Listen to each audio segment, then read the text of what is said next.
Well, it comes back to that philosophy that everything's God's, right? Right. So the house, all this stuff, it's all God. So, you know what? We're all hands on deck taking care of God's stuff. Right. And with that comes a level of respect. Like for not only the things, but the people in the home that God blessed us with. Yeah.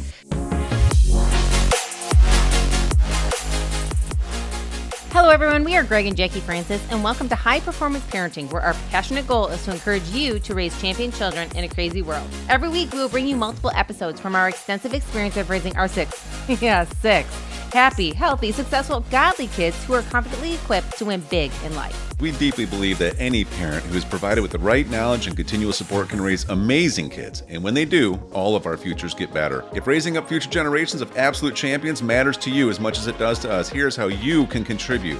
Like and share this podcast with everyone you know. And together, let's embrace this journey of raising champion kids in a crazy world. Hey, everybody. Welcome back. We have had a few episodes now.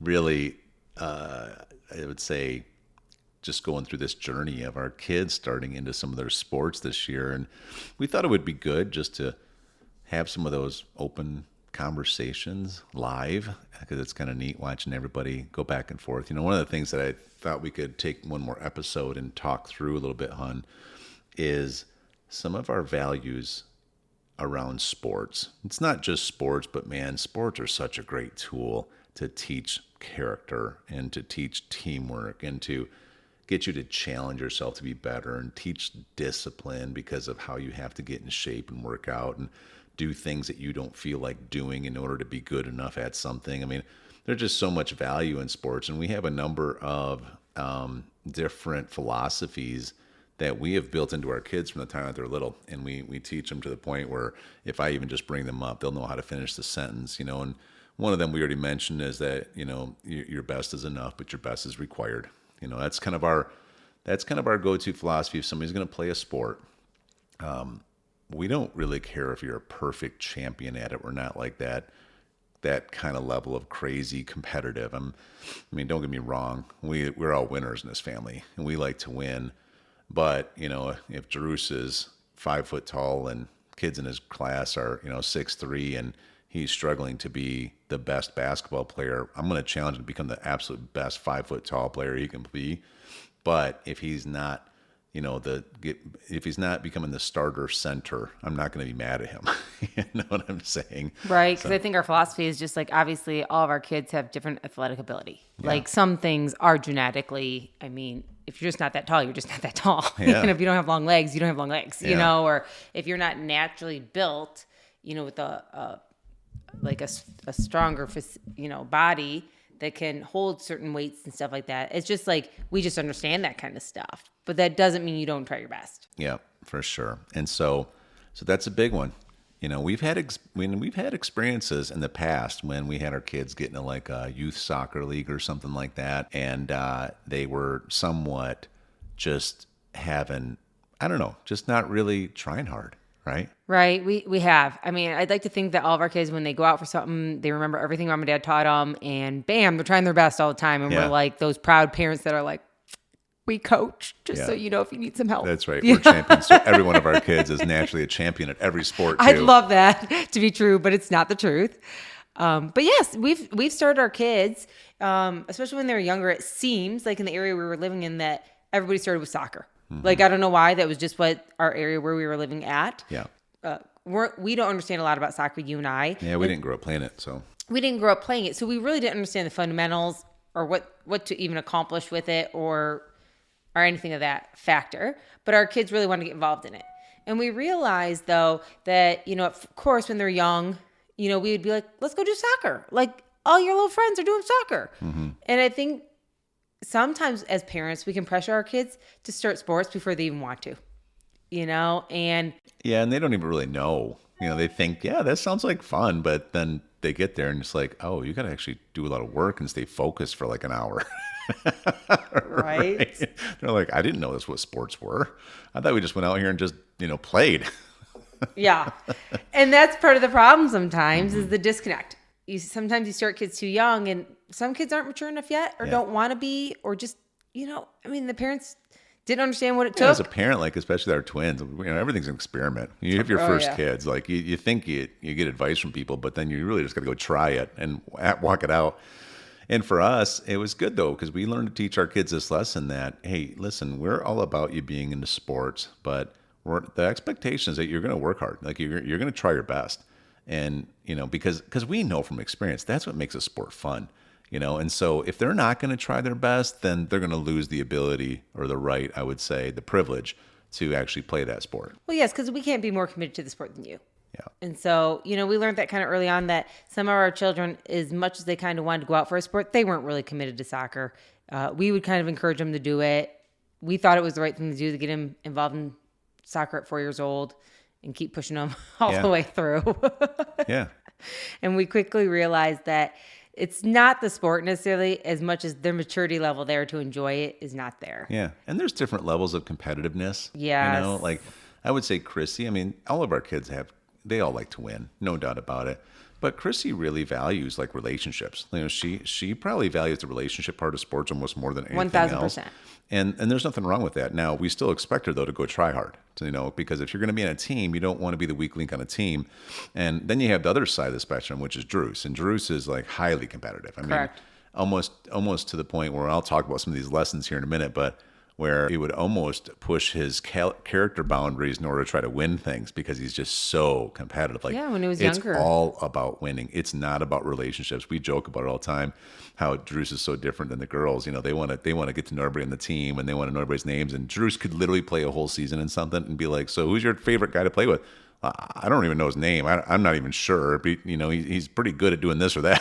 Right? He knows by what his skills are, not by his name. Because But, he's like, let's just go. which I will tell you, it's so neat. And I totally give kudos to coaches today because they need all those people on a team to make it come together, Yeah, and for sure. it's really neat. So the other side of that statement, that philosophy, that your best is enough, but your best is required, is just when somebody like Drews is out there and he wants to win so bad. And when he doesn't win, right? And then he's the kind of kid that literally he's walking off the court trying his best not to be just hard crying, And so then we get to also, even as a parent, have peace in our philosophy because it's like I get to edify him and love on him because I know he actually really did give his best. If he didn't, I wouldn't. But he did. And so it's like, hey, listen, you know what? You did what you were supposed to do. You absolutely gave it everything you had. And because of that, that's what makes you a champion. Because let's just face it, most of life isn't really about beating other people and things. It's about actually beating yourself, like overcoming you, competing with you. Because if you just compete against others, I mean, that can help pull you sometimes, and that can also help keep you back sometimes, right? Right, totally. And I think too, with that philosophy also comes, there's been times when our kids have come off the sporting event and they're like, yeah, we lost. So-and-so, did this. And we're like, okay, but let's evaluate you for a minute. And, we try really hard. We try not to overcorrect, especially after a game with our kids or anything like that. We try to, say, hey, let's chat about this later. Let's get in the car. Let's get home. Let's do our thing. And not that we've done it perfect. I mean, they say don't talk to a coach, the first 24 hours after a game, unless it's for a positive reinforcement. Just don't do it, period. Yeah. But as they're explaining this to us at the sports weeks this week, what was your answer to me when you said that? Well, I said I need to be able to communicate how I feel while it's fresh in my mind.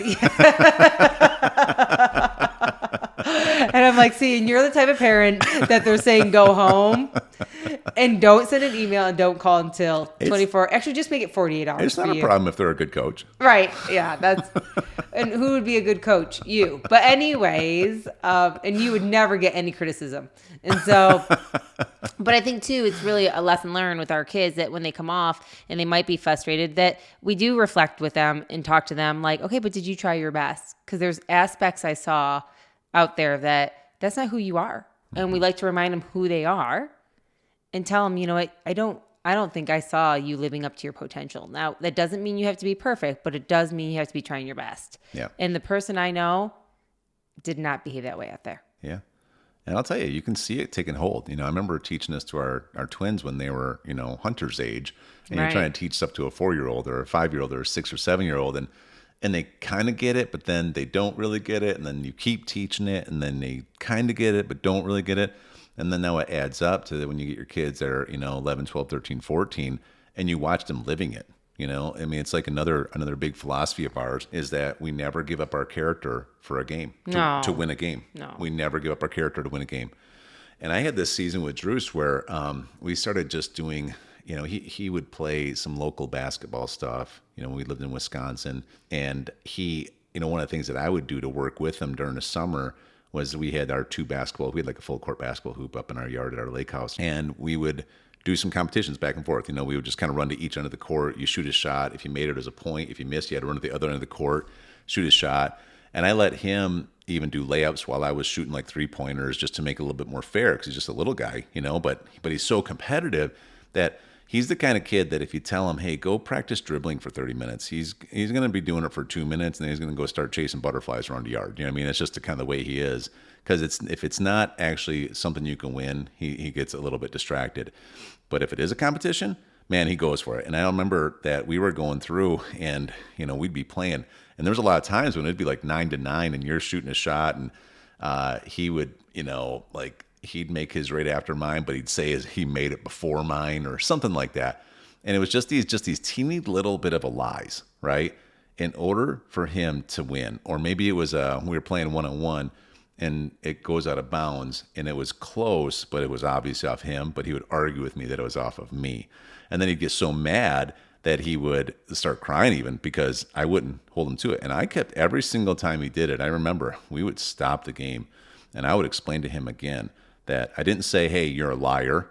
I didn't say, hey, don't act like that. I just said, you know what? You need to understand who you are. You're a champion. And you're a champion with character. And so we never, ever, ever give up our character to win a game. Because even if you did and you got away with it, even if you did something that wasn't high character and you got away with it and you won the game, you still didn't actually win the game. And the reality is you're going to know it.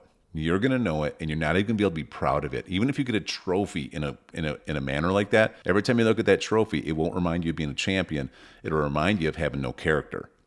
And so had to pound this in, but then he would do it again, pound it in, he would do it again. And I'll tell you what though, what's he like now? Well, it's so great playing with Drews now because anywhere he goes, whether he's just at a random gym or even just at a park or something like that, he always is respectful on the court. Yeah. He's always doing it first class. And in fact, he'll even say, that kid wasn't playing fair. I corrected him a couple times. He still didn't want to play that way. So I said, I'm not going to play with you this way. Yeah. If that's how you're going to play, I don't do that kind of stuff. But even then, I watch him when he's competing against other people. And even let's say it's a close play and the ball goes out of bounds and it's, about winning basket. And he'll be honest. He'll be like, no, it was off me. Even though the other team thought it was off them, he'll be like, guys, listen, I'm not doing it. It was for sure off me. It's your ball. Like I just watch him do this without him even knowing that I am watching. Right. Which is neat to think that, again, parents, if you're going through something like this, it's just staying on it. Yeah. For us, we could have sat there and questioned ourselves. Yep. And been like, we've explained this too many times. Maybe we should just pull him from sports. Yeah. Maybe he's just not getting Just it. for people hearing this, that this wasn't just an overnight thing. It was probably 2 years of me correcting him. I'm talking like probably at least monthly, about different scenarios in this regard. But now I'll tell you what, see again, I can't encourage people enough that when you get a philosophy you want to build into your family, the thing is don't ignore it. Like when if your kid is doing something low character, don't ignore it. Like face into it when it happens. It may not fix it right then, but the next time it happens, do it again. Keep speaking to their identity.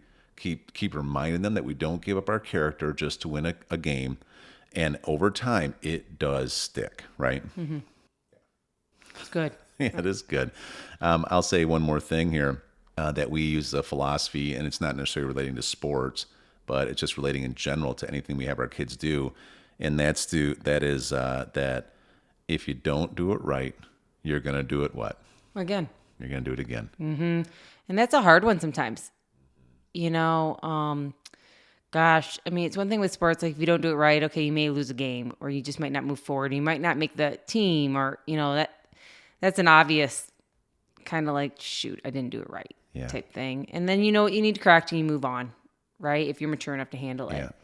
But like, it's really hard when you don't do something right, like whether it's at home that mom and dad asked you to do something, in school, you know. Well, I mean, we have a lot of chores around here that need to get done because there's 8 of us. And so, you know, things get busy, and whether it's having groceries put away, or whether it's making a meal, or whether it's actually having to sweep out the garage from time to time, Well, or clean up the house. I mean, clean like, up something, you or, know, like or our take care of the dogs or something. Yeah, like at our house, we don't pay you to do chores around our house. Like, you live here, you help. You know, that's kind of our whole philosophy. We just believe if you're a family member here, we work as a team.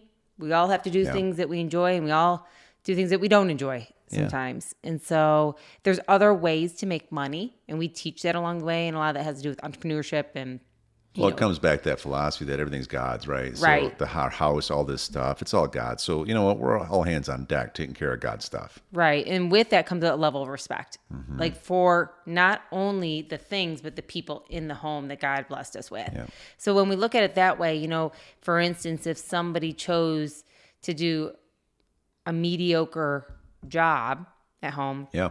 and I walk around the corner and I see, you know, you really cut corners. I mean, I asked you to vacuum and sweep and kind of mop the floor, and I'm looking over here and you didn't just miss a little bit. Like, Yep. are you sure you even did this? Yeah. Type thing. You're going to have to do the whole thing over. That's right. And I think it's such a lesson learned. And if you do it with a bad attitude, you're going to have to do more, because we're just not going to be the type of people that thinks it's okay to just do a halfway job. And it's funny, you know, I'll tell this stuff to parents sometimes. They'd be like, man, that's pretty hard. That's pretty hardcore on you guys. And I would tell them the same thing every time. I'm like, it's not hardcore. This is called life preparation. Because if you let your kids be slackers now and they get in the workforce and they become slackers, they're going to be bottom of the barrel people, you know, getting fired from jobs nonstop, because employers aren't going to take that, you know. And so we're preparing them, even though you have to challenge them a little bit. And I remember Drew's, you know, hey, go sweep out the garage, and he'd do a halfway job and be like, you got to do it over. And he wants to go play. Yes. But as a parent, and it takes effort, because now I got to pay attention again. I got to take more time to check on all this stuff, right? And I don't have time for that. But the lesson is that valuable. Well, and I think it's so important for us to understand there's always eyes looking at you. You know what I mean? And that goes for us too. I mean, even as parents, I mean, how many times do we get tired sometimes with things? And if we show that kind of level to our children, where it's like, you know, I just kind of got tired. I just, you know, like, no, their eyes are staring at me. So what? I want to do an awesome job all the time. I would like to think, just because I think God's watching me all the time, that I do everything perfectly. But really, I have 6 sets of eyes staring at me all the time. Like, they put me in check. And I think that's super important to remember that for me. And one thing we realize is in our family, we had different people, different children, I should say, have different ranges of what they felt was a good job on things. So here we'd have some of our children at one end that did an excellent job, like to the point where even you and I were like, oh my gosh, that's like better than what you and I could have done on that kind of job. Like, whoa. And then we had some that kind of did the you know, bare minimum. And so what would we do? We would like always ask the ones that did things kind of at the excellence to keep doing stuff. And the people at the bottom were kind of like getting away with stuff.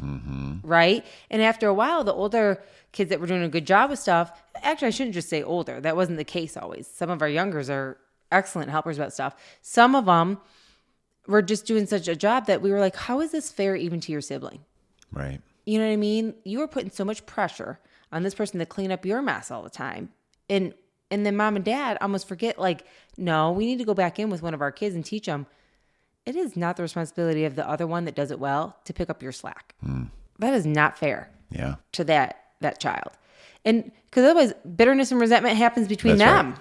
That's right. Also. And even like as things are going on in our household, you and I are so good at communicating, like, hey, I just want to let you know, I'm asking so-and-so to help me specifically with this job. Because I feel like there's a lesson learned here. And that way then, you know, not one child is the only one working all the time. Sure. Good stuff. It is. It's always good. Hey everyone, thanks for listening and thanks for your love and support. We hope that today's episode added tremendous value to you and your family. It would mean so much to us if you would partner with us on our mission of helping parents around the globe raise champion children in this crazy world. To do so, simply take a moment to like and share this podcast with everyone in your network. And we have great news. You get more of us. You can expect new episodes every Monday, Wednesday, and Friday mornings. So be sure to consistently tune in with us and enjoy our show. See you next time.